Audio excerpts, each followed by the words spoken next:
good evening, everyone. Thank you for joining us tonight. I'm Cheryl Benton. I'm the founder and publisher of The Three Tomatoes and The Three Tomatoes Publishing. And we're so excited to have all of you with us this evening to celebrate love. And I can't think of a better thing to celebrate, especially on 2/22/22. What a special evening this is to do this. And I know a whole lot of people got married today on this event. I was watching the news a little bit earlier.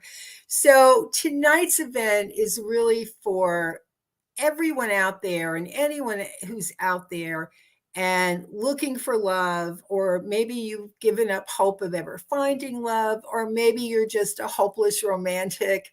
And this night, I promise you, is going to be very special. And I am so excited right now to bring in Nancy Ripp White. Hi, Nancy. Hi, I'm so excited too.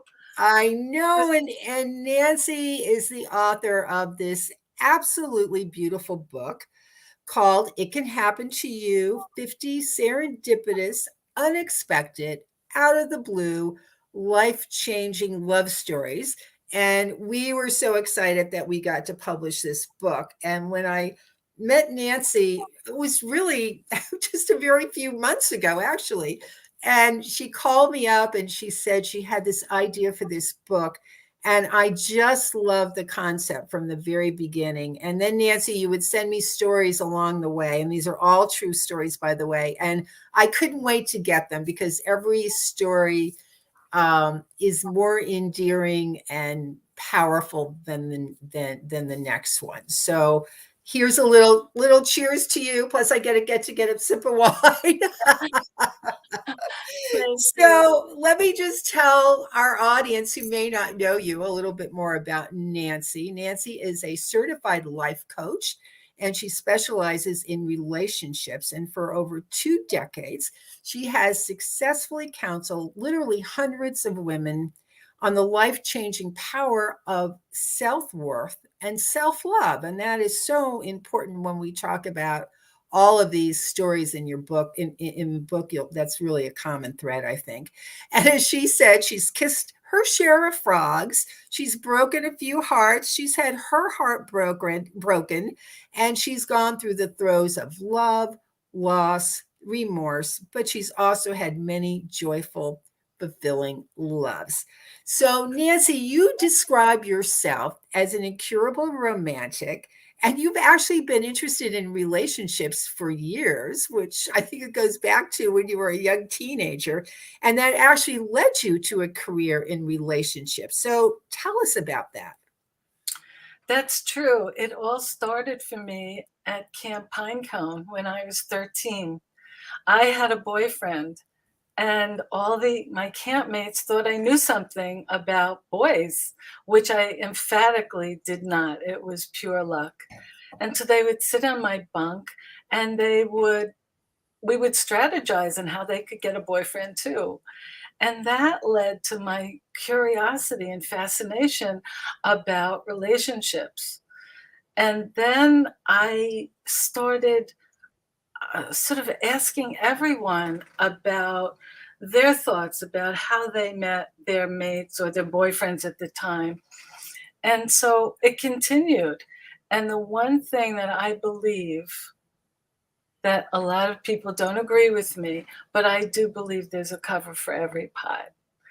And along the way, I was in a pretty difficult breakup.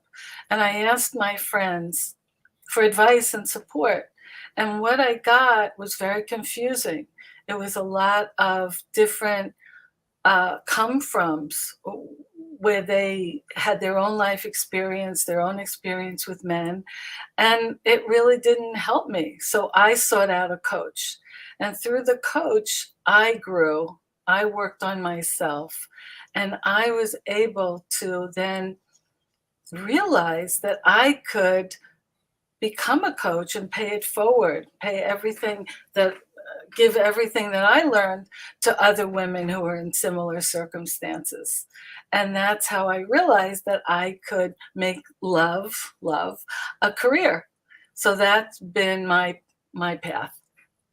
Well, that's a great story, and I love how that happened, and I love how you talk about you really have to love yourself first before you can really commit to loving someone else. So I want to talk about how I know you've been collecting these stories for years, because when we started to talk about it, I said, "Well, where are your stories going to come from?" And you were like, "Oh my gosh, I have so many of them. I've been gathering these stories forever." So, first of all, how did you decide to turn these stories into a book? Well, as you said, I have all these stories and continue to ask people wherever I go. Sometimes it's a bit annoying to friends when I'm in a restaurant and I ask the couple next to me how they met. And then I said, well, I've got a wealth here of stories that I can make a difference in women, mostly women's lives, who threw in the towel. A lot of them were hopeless, a lot of them were frustrated and didn't want to go through the hurt anymore. So they quit. So I decided, let me put these wonderful stories into play and create a book. And then I called you. And you did, and voila, and here And I we was are. like, and you said, yes, that's a great idea. And it's just, it's, as I said, it's such a beautiful book. So, how did you had so many stories, I know that. So, how did you choose the stories that you did that make up the 50 couples that you chose for this book? Did you have a process in doing I that? did. My criteria was well, first let me backtrack a bit. I broke the book up into 3 parts. The first part was the backstory. We all hear great stories. Oh, this one met um, at a bar, and this one met online. But I wanted different stories. I wanted the ones that were inspiring, that were gave hope and possibility to women who were not feeling it. And so that was my first criteria. I wanted a backstory that really showed how disappointed they were and how much they were hurt in past relationships. And so that was my first criteria because I interviewed many, many more than 50. And so I I started finding people. I started with my own friends who had some good stories, and then I just kept putting it out, and friends brought their friends to me. And so that was number one. It had to give hope and possibility. And that was what led me through the book. And then the next uh, part of the book was in the same story was to give the actual story, the meeting, the fun part of the meeting. And all of them had the same thread running through them. Every woman woke up in the morning and there was no love in their life. And by the end of the day, something serendipitous happened, something out of the blue, unexpected. And by that night, there was the budding of a relationship. And then, third part of the book is having each person give advice. Give advice to those who are in the same situation. And it's, yeah, and the stories, there are a lot of common threads throughout all those stories too, for everyone who's listening right now. And the other thing I really love about the stories is I think the people range from mid-30s to 70s. So it's not like it's not a story about 20 somethings that met somewhere. It's Yeah. people in all phases of their lives. um and as you said, so many just said, well, I've been through so many bad relationships, or it's just not going to happen to me, and had given up hope. So why do you think that so many women are disenfranchised with dating? I mean, we all have friends who are doing online dating, and we hear so many stories. There were no good men out there. I'm never going to meet anyone. I'm just tired of these people who say who they are and they're really not. Um, so what do you think that's about? And does that lead to women giving up hope of never finding the one? Because you talk to all these women and you counsel and coach women. So what's going on there, Nancy? Yeah, just what you're saying is that they've been disappointed, and so they get caught up in old negative beliefs like, I'm too old, I'm unlucky in love, all men are jerks. Pardon me, men, if you're listening. But that's what they carry with them. So they quit. They might go out on 3 dates online and quit and say, this is not for me. I went out with 3 bad dates. I can't do anymore. And so that's what it's a two-part. It's working on yourself, polishing your own diamond, creating a wonderful life for yourself, and then being open to something happening. And at the same time, be proactive and keep your heart open to what possible the traditional ways. And that's great. And is that some of the advice that you give to your clients too, who are in this position? So Yeah, talk a little more about that, because women come in and they're maybe feeling broken, and there are all those things that you're saying, and it's like, I'll never find anybody. So how do you start with that kind of situation? I created a course. It's online. It's called Shine Baby Shine. And it's a 30-day course, and it's only about looking at your strengths, not your weaknesses, focusing on all that you are, not what you're not, and really creating a life that's fulfilling and joyful, whether or not there's a man in it. And usually soon after, a man shows up if they want it. And yeah. So let me ask you something else. Is this a phenomenon that you think is more of a female phenomenon? I mean, do guys ever feel like this? Are guys sitting out there single say, "Oh, I'm never going to meet that woman, and there's no one out there for me"? Do they say that too? That's the next book. Okay. Yeah. I spent 2 years researching men, which was quite interesting, but it was more the men that were in a relationship and how they felt about what they needed and what they weren't getting. But yeah, I can't really answer, but I would say yes. I would say That that. it's more women who tend to feel. No, I think it's both. Oh, it's I oh, think okay. I think women just share it more and more open about it. I don't think men say all women are are jerks. So we're more forthcoming and open and yeah. And I had an interesting experience in the 1990s. Male bashing cards were the rage. I don't know if you remember them, but it was all joke. They were all funny, and it was all putting men down. And I would find that women sent them to each other, and they would go out, let's say on a Friday night together, and bash men, and then be expected to go out the next night on a Saturday night date and have be open and have their heart open after hearing war stories from their friends the night before. So it's yeah, it's something that goes on. And where does it stop? I think it stops with just having more and more self-esteem, self-love, being more open to going on dates with people who don't fit your checklist, with men who might not be your type, and just learning about yourself while you're dating, learning about men. Well, I love the checklist thing, because I have a lot of single friends, and sometimes I'll listen to them and I'll hear their checklist.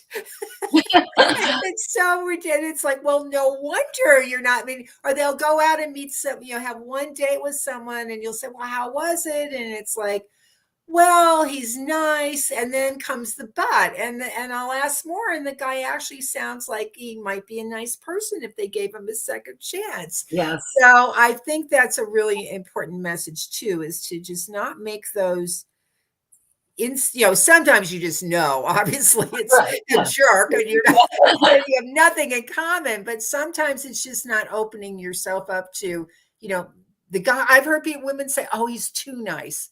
And a lot of times it's because they came out of relationships where they weren't treated so well, and they're a little leery of a guy who's nice to them. So I think that's really, really important advice too. And a lot of that really does come through in so many of the wonderful stories that you share in this book. And as I said, everyone listening, you have to get Nancy's book because every story is a gem. You're not going to be able to stop reading it because you're just going to want to get to the next story and the next one and the next one because they just make you feel, they'll make you smile and they make you feel joyous, and they'll certainly give anyone out there who's looking for love, they're going to give them hope too. Yeah. So now I want to move over to some of your friends because I'm so excited because we have 3 women joining us tonight who, first of all, their stories are in your book. But then the other thing is they're all dear friends of yours. And I found out as we were talking before all of this, because of course we were talking about their love stories and how they met the person that they're with, but they all had great chemistry with you and how you became friends. And we were on the whole topic of, guys can come and go, but girlfriends are forever. And you have really special ones. So as I bring them in, I actually would love you to tell us a little bit about how you met each one of them. And then they can start to share their stories. So the first person I am going to bring in is Ellie King. So, Ellie, welcome. Well, thank you. I am thrilled to be here. Well, and I love your story in the book, and we are going to get that in a minute. But Nancy and Ellie, tell us how you met because it's such a great story. Would you like me to jump in, Nancy, or do you want to take Sure, go for it. So Nancy and I, each of us were dating different guy. The 2 guys were friends, and they wanted to have a double date. So we went out. We went to a little club. We sat down at the table, and I've got to tell you, that was it for the guys. Nancy and I talked nonstop, exchanged phone numbers. It's almost like, and these guys never got an opportunity to speak to one another or to have the 4 of us speak. We just connected in a very special way and have been friends ever since, close friends. Well, I love that. And I'm going to put you full screen here now, Ellie, because first of all, I want you to tell the audience, what was your reaction when Nancy said she would like your story to be in her book? I wasn't surprised because Nancy has been down the road with me throughout a lot of different experiences. But I was, of course, absolutely thrilled. And thrilled because I know her passion. I know her heart. She is indeed an incurable romantic. And through the years, she's provided so much wisdom and support and love as I've gone through different heartbreaking relationships. And then when I did finally find love, I don't know of anyone who was more joyful than Nancy. So it was a great compliment that she included me. I love that story. And you are actually, let me go get your picture here, because you are couple number 7 in the book. And this is you with Gary. Yes, my honey. Yes. And your chapter in the book is titled Defeated and Broken. So could you read some of that chapter for us? I would be happy to. So, after 2 long-term relationships, I was done, I was finished, and I was broken. I was heartbroken.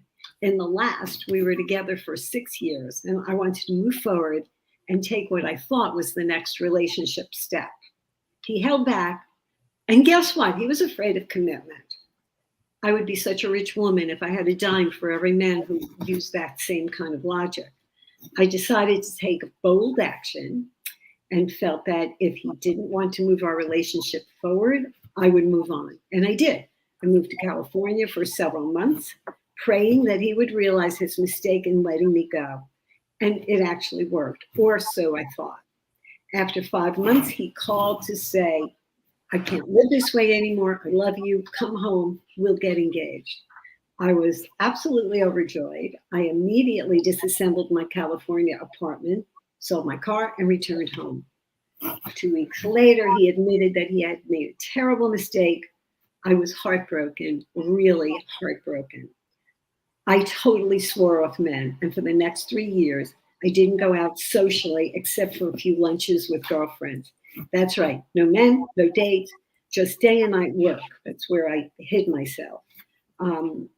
At the time, all of my friends were happily married, and I often felt like the odd woman out. So I went into hiding, and I did so for 3 years.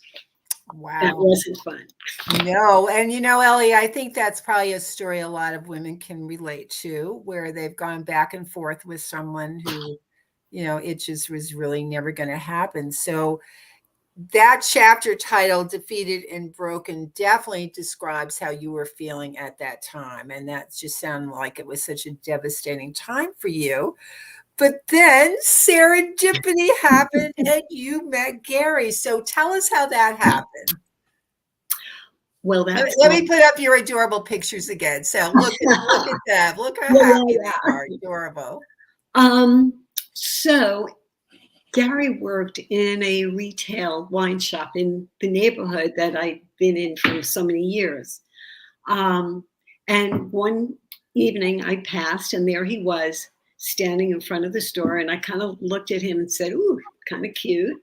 And don't forget, no dating, no action, no activity for 3 years. So even noticing a man was a big deal for me. And I kind of thought that we looked at each other and maybe had a little bit of a spark. And a couple of nights later, I went into the shop and bought some wine and started a conversation with him to check him out. And finally, he asked me out for lunch. And after so many years of not dating and healing a broken heart, I was ready for what I believed would be a hot summer. So to something, Cheryl, to something that you said earlier, or maybe it was Nancy who said this, Gary was not my picture. He was not who I had in mind. And when I spent time with him, I said, this will be a great way to get back into the dating pool, but this doesn't have any long-term possibilities. So now we're 39 years later and still in love and have a wonderful son and have had a good, loving life together. That's such a great story. That's such a great story. And what would your advice be? What would you say to some of the women listening in tonight who may have experienced or going through similar heartache that you were and had given up? What would you say to them right now? I would say do things that bring you joy. Do things that bring you growth and develop yourself in just the way you would in life. Men are not meant to replace who we are in our lives, meant to enhance who we are. And then let the universe do its work, because somehow the universe always knows. Very well said, Ellie. Thank so you. I'm going to send you back to the green room right now, but you'll come back in just a little bit. And then the next woman we are bringing in, and it's another friend of Nancy's, is Kate. So Kate, welcome. We're excited to have you here tonight too. And you and Nancy also have a really interesting story of how you became friends. We do. I had recently been hired on the West Coast to manage the West Coast office of 17. And I flew to New York to meet everyone in New York. And the ad director said, I've got the perfect person for you to go out on your first call with. And it was Nancy. We went on a fabulous call, Jordache jeans. And then we're in the taxi, and I asked her if she was dating anyone or was in a relationship, and she broke out into tears. And I thought, oh my God. And I said to the to the taxi driver, I said, pull over, we need a drink. And we have been long distance. I've never lived in New York. Nancy's never lived in California. And we have been long distance best buddies for, 40 years, close to it, maybe now. Yeah, maybe So, two. Yeah. yeah. So it was the best taxi ride I've ever had in my life. Maybe not for Nancy, but for me, I came out of the cab and left New York with Nancy in my heart, and just knowing she was going to be a best friend forever. Oh, that is Yeah. so beautiful. Yeah, it was So great. now let's move on to your story.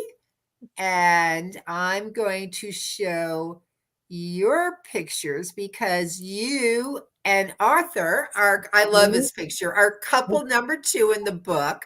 Look how adorable that picture is. Just love it. I love that red hat too, by the way. I And still your love it. chapter is titled Day 180. And I know 80. you're gonna read a little bit from that chapter for us. Right, right. You want me to do that now? Yes. Okie dokie. Okay. All right. So day 180, 2 more days make 6 months. Without a date, without anyone asking for my phone number, without the valet attendant even giving me a second glance. For me, why me? I'm looking pretty good for 41. I have a fabulous job where, by the way, I meet a lot of men. Mad Men in advertising. What more could a girl want? A date, perhaps? It's not happening. Tonight, I'm driving to a dinner date with a highly successful VP automotive account executive at a top agency. This is a woman who lives in a man's world of cars, creative, and big budgets. Yes, she is a bit intimidating, so I'm driving around the block making mental notes of what to talk to her about. Dinner could go either way, fun or failure. We women like to talk about men in our lives or the lack thereof. The executive is engaged and tells me all about the plans for the house they are building. I'm thinking she must know a lot of men friends from work and through her fiance, who's a broker. I'll share my game plan with her. Game plan, tell friends and family and strangers I would like to be in a relationship and open to meeting someone easier. And then it's easier said than done, excuse me. And then just to end this, dinner starts out a little awkward since we don't really know each other. Since we don't know each other that well. But as soon as I start telling her about my dating dilemma, the ice breaks and we are 2 chicks talking about guys. Well, I love that. So I think, there's another really important lesson here for every woman who's listening. And that was you had a game plan, and that I was to did. tell everyone you knew, your family, your friends, and strangers, that you're looking. And I Right. know everyone says how important that is, but a lot of people don't want to put it out there. So you did that, and tell us what happened. Well, it just turns out, and unbeknownst to me, I had I had always seen her as an account executive at the agency I was calling on, but over dinner we started bonding as girls, and it was pretty amazing. And little did I know that she felt that she was the matchmaking queen. And that when I told her that I wanted to meet someone, the first thing she asked me is, she says, well, I'm batting 10 to 10. Everyone I've fixed up with has gotten married. So just how serious are you? And I said, well, I'm not quite sure if I want to be married, but I'd like to date. And she said, I have the perfect person for you. And she told me a little bit about him. And at the end of dinner, when the waiter came over, he gave me my little doggy bag, and I looked inside, and there was my future husband. Unbeknownst to me, I hadn't even met him yet, but she was determined that she was going to fix me up with someone, and she did. And here we are, almost 35 years later. That's just such another really great story. So what would you say to all those women who have tuned in here tonight? What would your advice be? I would. Nancy used a word, and it was called game plan, or 2 words. And I think that if you really want to date, or you really want to do anything in your life, you have to be tenacious about it. And I had really been very tenacious about my career, and just did not put that into perspective on having dates. But what I learned at the end of at the dinner and then meeting Arthur was that you just have to be active in your life. You have to take charge of your life. And I loved a man. I wanted to be with a man. And I thought, I just have to put it out there.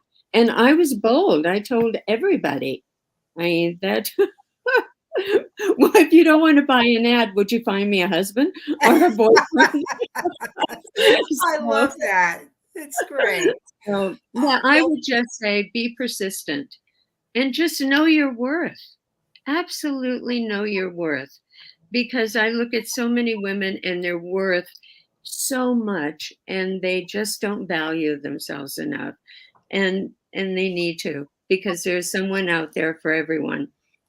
Well, thank you for sharing that story. You're That is so powerful. And we're going to send you back to the green room, but we're going to bring you back. So Nancy, you just have these amazing friend, not only amazing their stories, but obviously you're an amazing friend, and you've attracted such wonderful people to you. And now we are going to bring in Connie. Hello. So Connie is another, she is in your book. But first of all, I want to hear how Connie and Nancy met. So Connie, do you want to tell us how you met Nancy? Sure. Nancy was, first of all, thank you very much for having me here. This is just an opportunity to just gush about a dear friend. Nancy was dating a fella who was a longtime friend of the man that I eventually married, my husband. And their second day, they came to our home for dinner. And I think it was very clear that Nancy's personality, just Nancy's openness, her warmth, was everything that was wonderful. We were just friends immediately with no anything between us. We haven't seen the other guy since. And and actually Nancy's very friendly even with my husband, I think. Don't you think so, Nancy? Yeah. Oh, I have her on mute, but she's shaking her head. So. Yeah. He's very dear friends with Jim. And so that's how we met. And we just, every time we get together, it doesn't matter if it's been years that we haven't talked to each other. It's like we're right back to where we once were. We just can open up the conversation and be very real with each other. That's great. And be very honest. Yeah, that's the power of real friendship when that happens. So that's great. So now we want to talk about your story, and I'm going to bring up your adorable picture here because you and your husband Jim, are couple number 44. Wait a minute. I think so. Number 44. Yes, you're couple number 44. Yeah.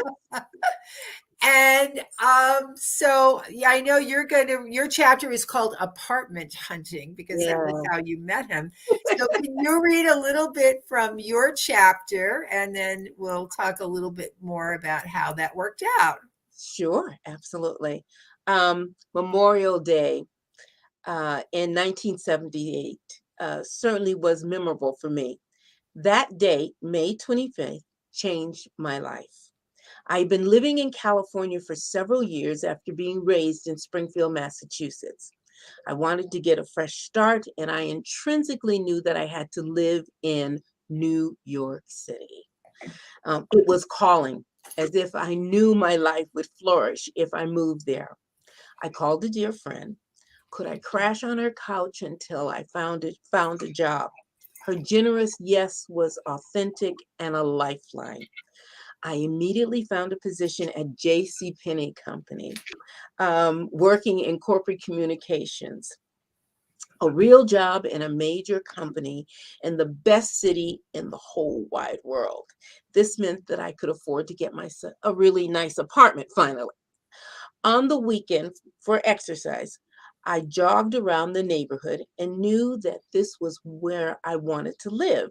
It felt so right. I was in my element.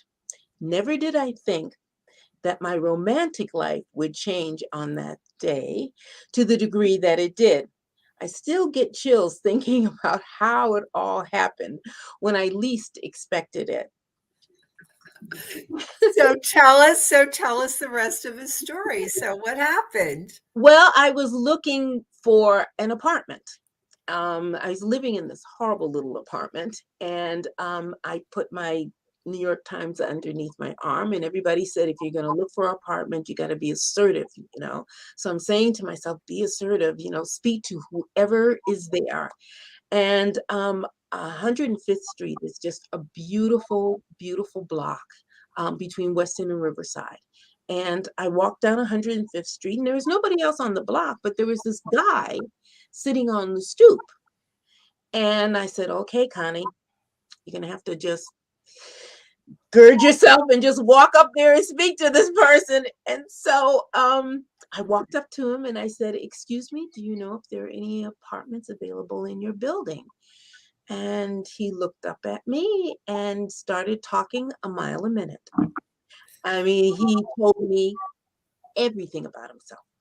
Just, I just moved into the neighborhood. This is a great building. Don't you love these buildings? They're very European buildings.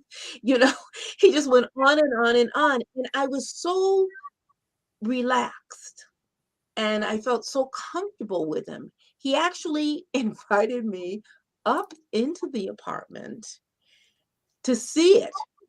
And I mean, if I had a daughter today, I would say, do not ever do this. Don't Right. do that.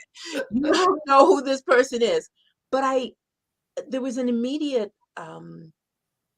trust, an immediate trust, an immediate feeling of this is a good person, just a good person. So I went up in the building and I saw his apartment and we exchanged numbers. I came back down. We exchanged numbers. And this is where it gets really interesting. A week later, he said he was going to call me. A week later, I hadn't heard from him, so I said, "Okay, Connie, call." And I picked up the telephone, and I called him. And I said, "Well, you know, do you remember who I am? I'm the girl you met on the block." And he said, "Of course I remember you." He said, I work out on Long Island, and just went into a whole lot of things. And so I said, "Well, did you find any apartments?" And he said, "Well, I might have a line on one, but what are you doing tomorrow?" And I said, um, nothing. He said, well, there's a wonderful street fair, and I'm going to have my daughter with me. Would you like to come with us to a street fair? And the next day I met his daughter, who was just turned 7. And I can honestly say that that was the beginning of an incredible relationship. We have been together literally since that day. And it's Wow. 44 years. We got married in 1985. And Such a great story. Thank you for sharing that with us. And what would your advice to be to any woman who's sitting out there tonight saying, "Oh, I want to find that someone"? I don't know. I had a list at one point, and I realized that one, you have to be open. Two, you have to know who you are and what's really, really important. Is it important that they have a car or they have, you know, material wealth? Or is it important that they have great character and they're good people inside? And I think that that's the thing that I was looking for. I was looking for somebody who I could build a life with. And I knew this person was stable, strong, caring, loving, and I could have a life with them. So I That's think you beautiful. have to really be open. Know yourself, of course, Yeah. but be open as well. Beautifully said. So you're going to come back in a few minutes, and I'm going to talk to Nancy a little more. So Nancy, first of all, you have fabulous friends, and that's because obviously you're a wonderful person who attracts really good people, and I think your sensitivity to people is what makes you such a successful coach and so successful in this whole area of coaching women in relationships. So what you're doing is so powerful, and I just feel so honored to get to know you now and call you a new friend. So, and I hope we could tell we our become story. long-term friends as well. So first of all, everyone listening, I hope you see why this book is so special, because you've just only heard 3 of the 50 stories in this book, and each one has just such a wonderful story and wonderful ways of how they met each other, and they're also encouraging and terrific. And one of the things that you did at the end of the book, Nancy, there's a chapter called Encouraging Words of Hope. So what you did was you took nuggets from, condensed all of those pieces of advice from the 50 stories. And there were a lot of common threads, and people have to read the book to get all of that. But give us some of the top line. What were some of the most important things that you kept hearing over and over again in terms of what people said? Yeah, there were a couple of common threads, like never give up, don't quit before the miracle. And the other side of it was what we were talking about, is to just keep improving yourself. Look inside, work with someone, take courses, and really find the treasure that you are. And that will show up in your dating life. So I actually wrote down a bunch of them because I couldn't really remember them all. But love happens when you least expect it, so enjoy your life in the meantime. Love is everywhere, even when we can't see it for ourselves. The word hopeless begins with hope, so never lose your hope. Give those that are not your type a chance, which we've talked about. Oh, I like this one. Having a checklist keeps you lonely. So trash the checklist. Fill your head with positive thoughts. You only need one special person, so relax. I have a friend who her mantra, she's been talking about this for years and years and years, is relax and trust. And she even had business cards made up, and that's what it said. So that's really, those are some of the words of encouragement from the contributors. I just want to tell a quick story. Do we have time for a quick story? Oh, yeah, So absolutely. it's Please number do. 25 in the book. And it's called Always a Bridesmaid. And she was happy for her friend. She was always a bridesmaid, but wanted it for herself. And she took a course, and the woman, the seminar leader, was wonderful. Everybody loved her. There were about 300 women. And she said, to those of you out there who are not in a relationship and you'd like to be, maybe the type is not your type. And I'd like to introduce you to my husband.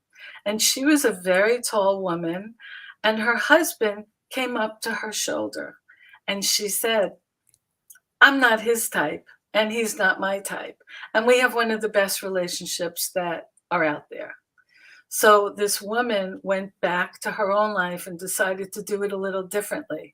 And this time, like Kate had a game plan, her game plan was to tell everyone, not just her circle of friends, not just to say, I'm looking, I'm ready, but to tell everyone who might never know that you're ready and available.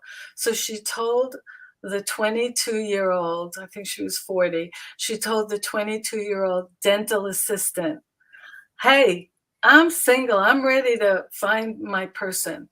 So just keep that in the back of your head. And you know the end of the story. The dental assistant went to a family wedding.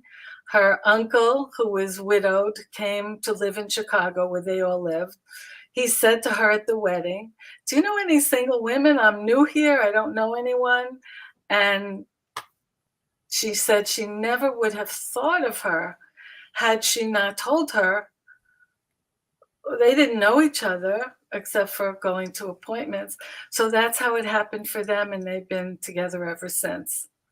So it's that's a great story, Nancy, and that was one of my one that I especially love too, because it just goes to that point of let's tell everyone you know. You just never know who's gonna say, oh yeah, I do know someone. I mean, we all have friends that say all the time, oh, if you know any single guys, let me know. And sometimes you just don't, but you just never know where that's gonna come from. And you just, as I said, there's so many wonderful stories in the book. And I'll just quickly say there's the first story in the book is a couple who met. I love this story during the pandemic. She was in sweatpants going out to put her garbage out in the hall, and this guy got off the elevator with his dog, and they'd never seen each other before, right?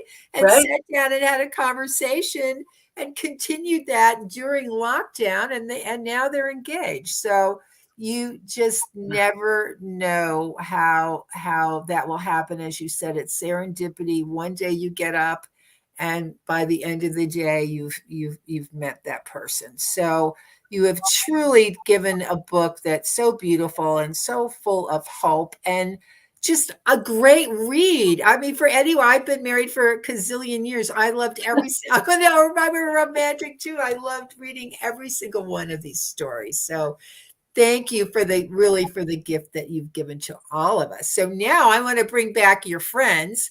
Okay. And I want to be best friends with them all now too, because they're pretty awesome. As you were saying earlier, men can come and go, but your girlfriends are going to stay here forever. Yeah, and it's so important. You've all given such great advice tonight, and about being yourself and living your life. And one of those things is enjoying your friends and being surrounded by them, and what comes, but love and friendship comes in so many ways. So now we're going to go around, because we all had our glasses of wine and champagne and whatever available, and I know each of you want to do a special little toast to Nancy. So Ellie, let's start with you.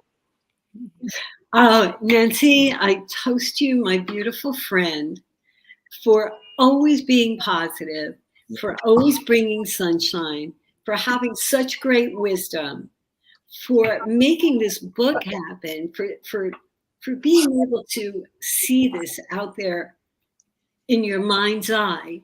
And then I was amazed that you said, okay, I only have this amount of time, but I'm going to do it.